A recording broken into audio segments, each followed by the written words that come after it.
wabarakatuh.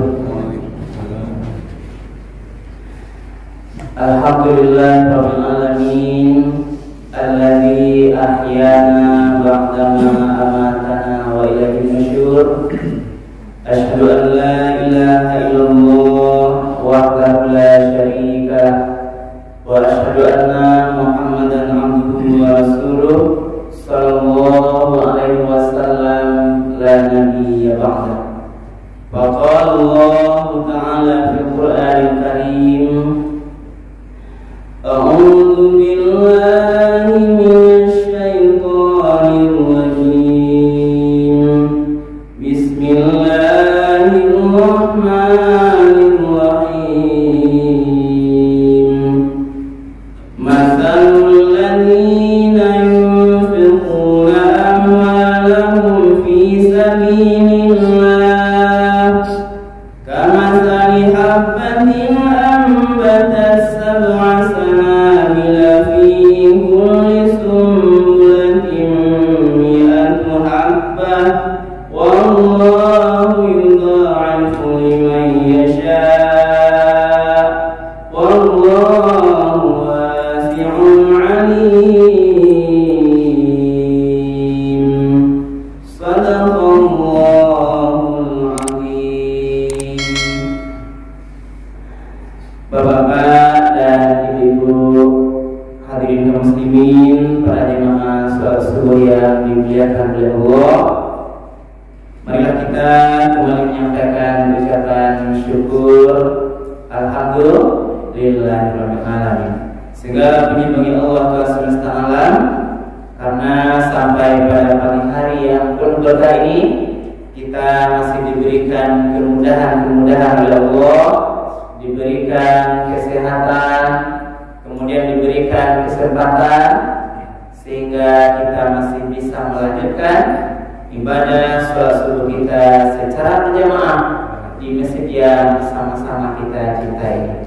Kita berharap mudah-mudahan semua ibadah yang kita lakukan di pagi hari ini dibalas oleh Allah Subhanahu wa taala dengan pahala yang berlipat ganda. Amin ya rabbal alamin. Kemudian salawat dan salam kita doakan kepada Allah, semoga disampaikan kepada junjungan Nabi besar kita, yakni Nabi Muhammad sallallahu alaihi wasallam, yang telah meninggalkan Al-Quran dan Sunnahnya sebagai pedoman hidup kita bersama.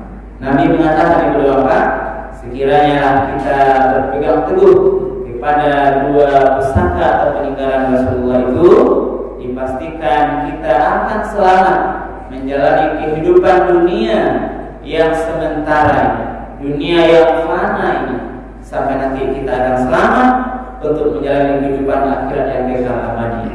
Apa dia? Itulah Al-Quran dan Sunnahnya. Karena itu mari ibu dan bapak selalu kita jadikan Al-Quran dan Sunnah Rasulullah itu sebagai pedoman hidup kita sehari-hari. Ibu dan bapak para jemaah yang dimuliakan oleh Allah, pada pagi hari ini dasar tausiah subuh kita adalah Al-Quran surat Al-Baqarah ayat 261. Ayat ini Bapak berbicara tentang motivasi dalam menggunakan harta. Allah bagi awak memotivasi bara gadangnya pahalo sedekah atau pahalo infak.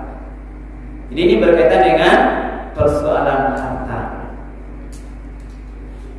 Dalam syariat Islam, di samping kita beribadah badan, kalau tadi sholat subuh kita ruku sujud, itu berkaitan dengan badan kita. Bagaimana nanti badan ini atau semua yang diberikan amanah kesehatan oleh Allah ini bisa kita gunakan betul-betul sesuai yang diinginkan oleh Allah. Ada hal lain berkaitan dengan kewajiban tentang harta kita. Kewajiban harta ini termasuk di situ, kalau sampai atau senisab kita wajib zakat. Kalau tidak sampai senisab zakat, kita dianjurkan berinfak sedekah. di dalam surat Al-Baqarah 261 ini berapa? Ini sudah la ta'wadangan, la masyhur. Tapi perlu kita ulang-ulang. Karena Allah berkaitan dengan persoalan harta ini berapa adalah ini bentuk syukur apa? Karena Allah menyatakan dengan pasti dalam ayat lain, siapa yang bersyukur dengan nikmat yang Allah berikan termasuk harta, wa istazana rabbukum la syakartum la azidannakum. Kalau dia bersyukur, pandai bersyukur, insya Allah Allah tambah nikmat. Berarti kalau dia pandai bersyukur nikmat hartanya, Allah janjikan Allah tambah nikmat. Jadi khusus ayat bicara Al-Baqarah 261 ini berapa? Menyampaikan lipat ganda, barak gadang pahala lipatnya orang yang berinfak sedekah di jalan Allah. Mari ulang balik ayat ini berapa? A'udzubillahi minasyaitonir rajim. Bismillahirrahmanirrahim. Masalul ladzina yunfiquna amwalahum fi sabilillah. Perumpamaan orang-orang yang menginfakkan hartanya pada jalan Allah. Kama sali habbatin ambatat sab'a sanabil. Ini sampaikan sanabil. Perumpamaan itu adalah sama dengan satu biji benih yang menumbuhkan 7 tangkai. Ditanam satu biji benih ya, tumbuh 7 tangkai. Ambatat sab'a sanabil. Kemudian fi kulli sumbulatin mi'atu habbah. Lalu 7 tangkai tadi tumbuh balik masing-masingnya 100 biji. Kalau pegang tanam cie tumbuh 7, yang 7 itu tumbuh lo merakit masing-masing 100. Berarti barang berapa? Dalam cie barang 700. Ini logika matematik. Jadi ini memancing. Nah, ini posisi hebat. Inilah sempurnanya Allah. Karena ada karakter sebagian manusia ini kalau berinfak masih hitung matematik. Nah, ini tujuannya. Apalagi yang jiwanya jiwa dagangnya betul-betul kurang diimbangi dengan iman. Orang kalau berdagang tanpa iman dia akan menghitung infak sedekah toh. Kalau ini uang diberikan, diinfakkan, barang dapat ini. Nah, ini kira. Ini kecil-kecil. Termasuklah dalam hal yang besar. Ini ada orang-orang kaya, ketika uangnya mampu, punya uang banyak, masih ragu-ragu mendaftar haji. Ini lebih banyak. Karena iman tadi kurang. Mendaftar sekarang lebih kurang 25.500.000 itu, dia berpikir kalau nanti didaftarkan haji, barangkali 10 tahun lain atau lebih ya, andai kata uang mau diputar 25 juta itu, dia akan dapat untung berapa? Sementara uang ini ditanam. Inilah yang dituju oleh ayat ini, hitungan matematik kepada orang-orang yang kurang imannya, yang berinfak sedekah masih hitung-hitungan angka-angka. ini dijawab oleh Allah. Kali lipatnya 700 kali. Apa lagi berapa? Tidak ada perdagangan nilai transaksi yang kita tahu kali lipatnya 700 kali. Coba cari. Payah mencari. Orang berdagang dengan modal satu untungnya 700 kali lipat. Coba lebih tinggi matematika. Dalam satu 700. Modal satu dapat 700. Modal 1000 berarti dapat 700.000. Modal 10.000 untungnya 7,5 juta. Aduh lah bukan desa dan tempat nawadangan. Ibu, ibu ini contohnya banyak dengan Anda. Jadi Allah beri untung yang besar. Lalu dikatakan andai kata tadi ketika lewat infak sedekah tadi subuh ibu isikan 5.000, dengan izin Allah, ridho karena Allah ikhlas, maka kalinya 700. Kalau 5.000 dikali 700 berarti 3,5 juta. Allah janjikan dalam 5.000 uang itu diberikan pahalanya 3,5 juta. Ini janji Allah, bukan janji ustaz. Inilah gambarnya. Karena itu inilah menyentuh hati. Seandainya kita diberikan kelebihan uang, Allah berikan 700 kali. Tapi ayat pun tidak cukup di situ. Orang berinfak sedekahnya ada dua bagian, dua macam. Yang pertama tadi masih ragu-ragu, masih berhitung-hitung angka. Ada orang lain yang berinfak sedekahnya tidak perlu hitung-hitung angka, dia berikan, dia tetap berinfak sedekah yang pahala Allah memberikan, karena dia yakin Allah pasti beri yang lebih baik. Inilah sama ayat berikut. Maka kata Allah, wallahu yudha'ifu liman yasha. Allah bahkan bisa melipat gandakan bagi siapa yang dia kehendaki. Apa itu? Allah bahkan bisa magiah labiah 700 kali lipat tadi siapa yang dia inginkan. Kalau masih boleh berapa? Dikecen Allah agak 700 kali lipat. Kalau Allah agak hadiah dari 700, pilih mana Ibu? Kita pilih yudha'ifu. Labiah bahkan Allah bisa beri. Wallahu yudha'ifu, Allah bisa beri lebih 700 kali lipat.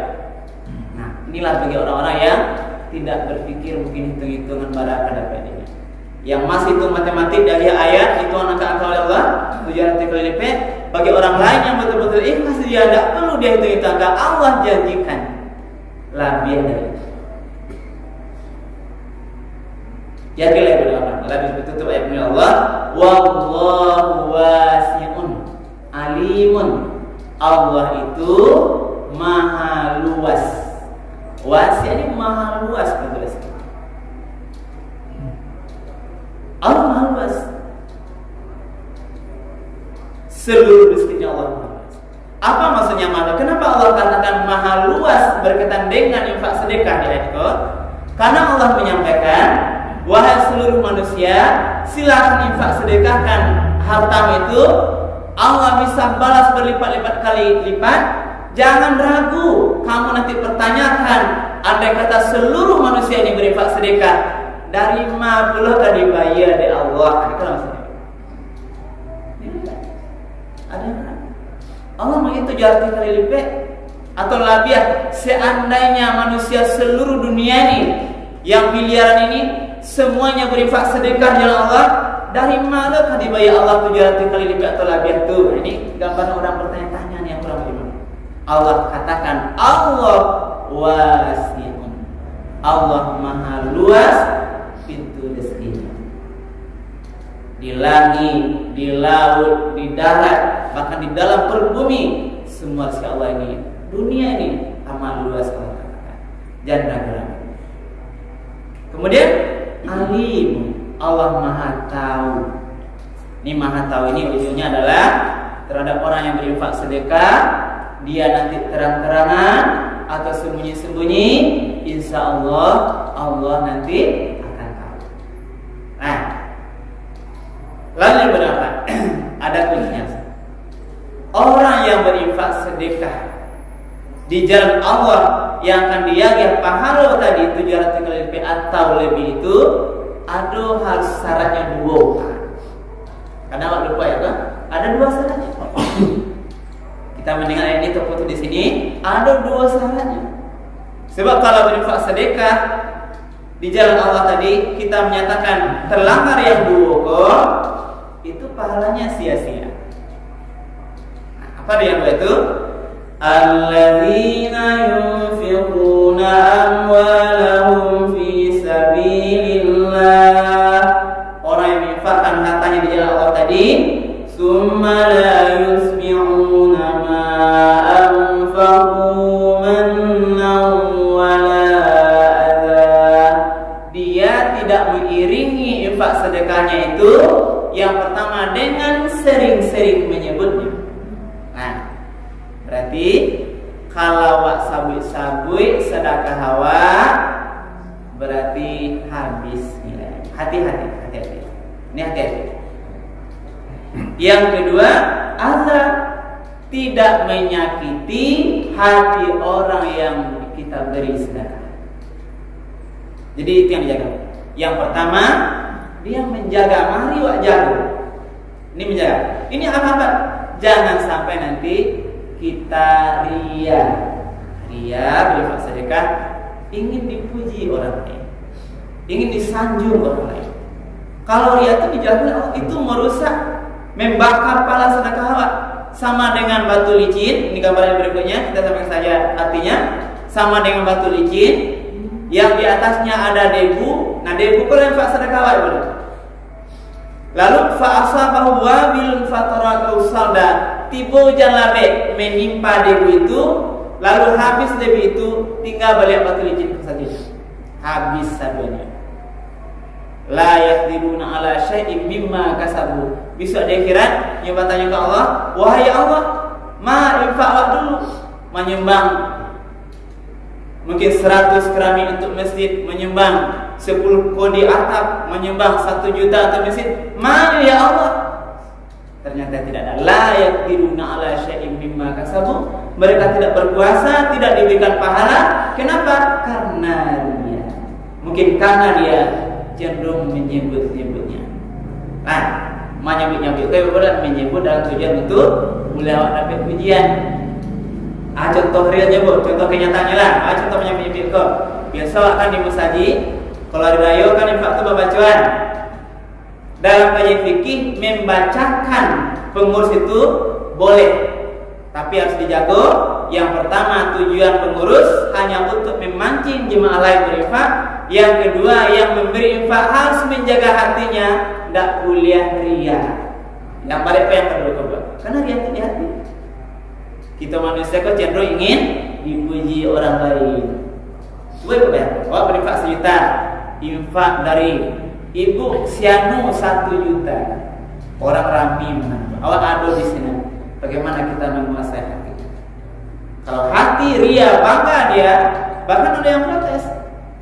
Dia berinfak ke masjid, tak baca, tak lupa membaca, tak lewati, angkat tangan langsung di jemaah itu. Pak, itu infak awak membaca lain. Inilah gambaran contoh. Karena itu yang penting adalah mari jaga hati kita pada apa ibu dan bapak. Infak yang kita berikan itu biarlah tidak usah sabui-sabui. Yang kamagian paronya Allah, bukan manusia lain. Allah tidak mau dia dibuat. Apa mesti berharap awak pahala Allah, berharap awak puji orang lain? Allah tidak mau dia. Allah maunya dia hanya berharap pada dianya sendiri. Barulah dia kasih pahala. Kalau kita berharap puji orang lain, Allah katakan, mintalah pahala ke orang itu. Tidak kita beri. Ingat kita. Yang terakhir ibu dan bapak, menjaga infak sedekah kita itu agar nanti diberikan pahala yang besar Allah. Kalau agil orang lain, fakir miskin, orang yang lemah, jangan sampai tersakiti hatinya. Nah, warganya piti, kalau lo kata kasar. Wah, Ariel step. Nah, apa yang tadi pas satu? Sedekah pak, sedekah bu. Kalau ada, kita beri. Pertama kan yang biasanya menyebut salam. Assalamualaikum. Yang pertama malu, jawab salam dulu. Jangan minta maaf lah, bu. Assalamualaikum, maaf rupiahnya. Nah, banyak rupiah. Dia menyampaikan keselamatan. Jawab dulu. Waalaikumsalam. Kemudian kalau ada pasti, kalau tidak ada, katakan perkataan yang baik. Qaulun ma'rufun wa maghfiratun. Perkataan yang baik dan maaf kalau orang berkenan. Itu yang lebih baik kita daripada perkataan yang baik. Inilah beberapa aturan ibu dan bapak tentang infak sedekah dengan harapan mari di sebagian harta yang Allah titipkan kok kita salurkan di jalan yang diberi Allah. Mudah-mudahan dengan tanda syukur kita Allah beri kita kemudahan termasuk mengobati sakit. Nah, ini tanya Cik Uya. Jadi Pak. Assalamualaikum warahmatullahi wabarakatuh. Banyak belum ya. Itu dianggap dalam tanda kutip dia mampu memberi sedekah. Tapi ada pula yang bukan mana ya, ada pula dari kaum-kaum yang minta sedekah tu profesinya itu memang minta sedekah profesinya. Kalau kita cari dari bantuan, dari kekuatan dan dari fisiknya, tidak wajar dia minta sedekah. Tapi tidak sebentarnya minta sedekah. Pada tu lo hati wak abang cerita itu. Ya, jadi Pak, dalam konsep ajaran Islam kita ini disuruh berusaha, berusaha ya halal thayyibah. Jangan sampai nanti ini Nabi menyampaikan al-mu'minun qawiyyun ahabbu minal mu'min dhaif. Allah menyukai mukmin yang kuat daripada yang lemah, termasuk kuat dengan harta. Lalu bagaimana profesi orang meminta-minta? Nah, profesi kalau jadi profesi ini Bunda Bapak, ini sebenarnya tidak baik. Nah, walaupun Allah mengatakan ayat lain tentang zakat lisaili wal mahrum. Ada kesempatan. Berikanlah zakat kepada orang yang lisail, yang meminta-minta. Ini maksudnya ada dong ayat. Sebab ada orang miskin itu yang kalau betul-betul dia miskin, dia meminta. Ini dibolehkan diberikan zakat karena betul-betul dia miskin tadi. Ada wal mahrum, orang miskin yang tidak mau meminta, dia menjaga diri. Itulah yang akan dicari oleh Bas. Nah, lalu bawa sikapnya Bu. Kalau ada orang berprofesi itu silahkan. Itu kan Allah yang mengaturnya. Bagi awak, maksudnya Bu ya, bahasa sedekah waktu sampai enggak? Kalau tidak berdatih kok. Nah, jadi balik eloknya. Iya. Wah. Nah, jadi Pak, lihat ayat berikutnya. Qaulun ma'rufun, perkataan yang baik atau maaf, perkataan yang baik, wa maufiratun, memberikan maaf. Ini maksudnya memberikan maaf kok termasuklah terhadap orang-orang yang meminta itu awak tak cukup. Nah, apa ya? Tak cukup kok mungkin minta sedekah bajunya kumuh, tak tarati, nampak di awak. Sikap kita dua, qaulun ma'rufun, kecean perkataan yang baik tetap kepada dia. Wa maufiratun, maafkan salahnya kalau awak tak setuju. Mungkin tak masuk di sini.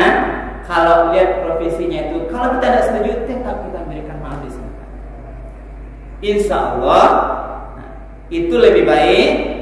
Khairun min sadaqatin yatsba'uha adza, lebih baik daripada wa agih sedekah tapi beko bikin sakit hatinya di awal. Nah, kemudian Allah tutup ulang ayatnya apa? Wallahu ghaniyyun halim, Allah Maha Kaya lagi Maha Penyantun. Berarti kita harus tetap santun kayaknya. Nah, walaupun profesinya kalau kita berikan itu kan insya Allah dengan ikhlas dia akan sampai insya Allah. Tapi kalau kita kurang berkenan, yang penting kalau salam yang jawab terus salam. Kalau enggak apa aja kecian dilelo, maaf luna, terus aja deh.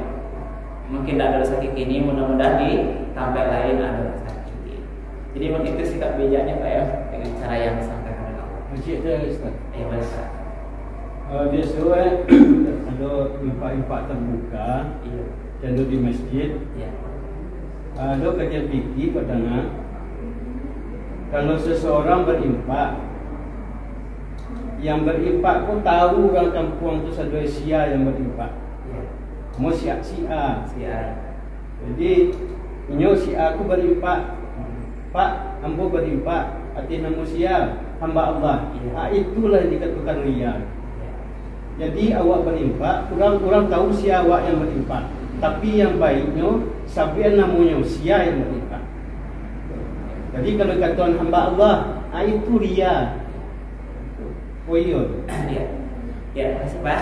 Jadi Bapak Ibu, riya ini kalau dalam kajian namanya sama dengan virus di komputer, barangnya tidak nampak tapi nyulai.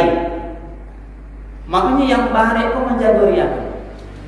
Letaknya di hati, hanya orang-orang yang betul-betul bersih hatinya lah yang bisa menjaga. Riya itu tidak terkait dengan mulutnya, Bu. Kau pengen awak jangan baca-baca lagi, walaupun apa ucapannya belum tentu. Karena itu yang penting tadi, nah, ketika orang menyampaikan ini infak hamba Allah atau infak si fulan, bagi kita pengurus yang terpenting terima infak. kita tidak boleh menuduh orang lain ria. Ini tidak boleh, Pak. Kita tidak boleh apakah ini orang ini ria, kita jawab tidak boleh. Bukan menuduh. Nah, maksudnya Pak, menjaga itu sulit nanti menyampaikan. Yang penting tadi kita menjaga hatinya, itu silahkan. Yang penting tadi kalau berinfak boleh tidak atau tidak? Iya. Tadi kan boleh Pak kita sampaikan. Boleh tadi. Dia berinfak, pengurus nanti menyampaikan apakah hamba Allah itu boleh saja. Ini infak dari hamba Allah itu boleh. Infak dari sifat itu boleh disampaikan dari kajian fikih, boleh dibacakan namanya. Tapi tadi dua tujuannya, pengurus yang membacakan itu bisa menjaga diri, hanya motivasinya untuk memancing jamaah lain berinfak sedekah. Yang menyampaikan tadi infak hamba Allah itu dia harus menjaga hatinya, tidak ada niat untuk dipuji orang lain. Jadi hatinya Pak yang dia harus luruskan. Jangan sampai ketika menyampaikan hamba Allah, dia nanti berharap orang lain tahu, apalagi kalau dipuji oleh orang lain. Itu kira-kira maksudnya Pak. Jadi menjaga hati ada dan ikulah ya paling bare. Tak pengakuannya menyebutkan dirinya itu hamba Allah, itu yang dipersoalan. Iya, itu tergantung hatinya lagi Pak. Nah, hatinya mungkin dia hamba Allah itu dia tidak mau nanti disebutkan namanya sendiri.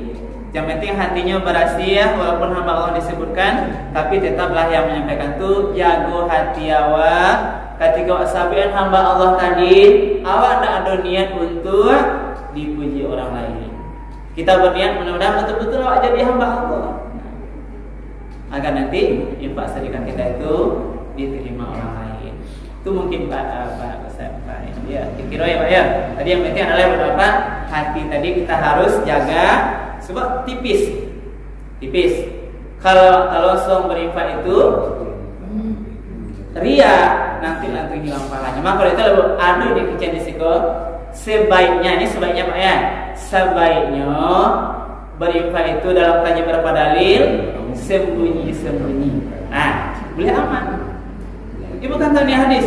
7 golongan nanti di akhirat mendapat syafaat. Ketika tidak ada syafaat lain, orang yang infaknya dengan tangan kanan, yang kiri tidak tahu. Ini sembunyi. Allah mengajar, andai kata pun engkau sembunyi, Allah alim, pasti Allah tahu. Sebenarnya ini untuk menetral, melunak hati orang-orang yang mungkin terpancing nanti daripada dia. Ya, ini sebaiknya. Tapi boleh nanti dibacakan, boleh, tapi nanti ada aturan. Terakhir ya. Boleh Pak, juga sengit bagi Pak. Yang iko langsung aja ya. Jadi siapa? Nanti bau kok memang kurang kekurangan ya. Iya. Butuh lumpuh. Tukang bau kok gagah hanya bajam tangan, minta loh. Iya. Buat baragiah atau aragiah juga. Iya. Iya. Ya tadi boleh Pak. Kalau kasih silakan Pak. Silakan kasih. Kalau tidak nanti kata baik-baik. Itu tadi kuncinya Pak. Kalau nak katuju awak ke channel elok. Kalau mau kasih, nah yang membalas catat kan itu banyak Pak ya. Inilah namanya tadi yang awak tak suka tadi Pak. Dibalik tadi. Sopir gagah ya. Iya, akan banyak nanti orang meminta tuh awak tak suka. Nah, jam tangannya rancak, pakai auto, tapi dia minta. Lalu Pak, kalau dari kita kasih. Kalau tidak kita berkenan, jangan sampai kita tolak dengan hati yang sakit. Itu namanya ya. Nah, mereka contohnya Pak ya. Wah minta lo jam tangan rancak, jangan sampai begitu. Itu bahasanya. Patang lawan tiba kini tiba lo balik. Ini yang tidak boleh. Ya Bu ya. Jadi itulah tadi. Nah jadi inilah ini berapa. Alhamdulillah pagi ini ada respon. Ini saya sangat senang. Kita juga sama-sama belajar. Mudah-mudahan bermanfaat ibu dan bapak. Yang penting adalah di akhir sisa umur dakwah yang tak tahu, mari terus kita menyampaikan berbagi sebagai sejawat di jalan yang ditunjukkan. Mudah-mudahan nanti infak sedekah kita dibalas oleh Allah dalam bentuk-bentuk yang kita tidak duga. Mudah-mudahan. Terima kasih telah dapat kita sampaikan pada pagi hari ini. Mudah-mudahan bermanfaat. Berbanyak maaf kalau ada yang kurang berkenan. Kita akhiri subhanallah wa bihamdika asyhadu an la ilaha illa anta astaghfiruka wa atubu ilaik. Billahi taufiq hidayah. Wassalamualaikum warahmatullahi wabarakatuh.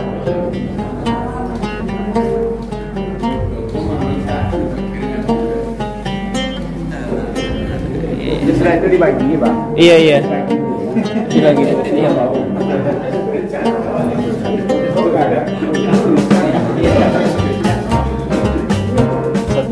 saya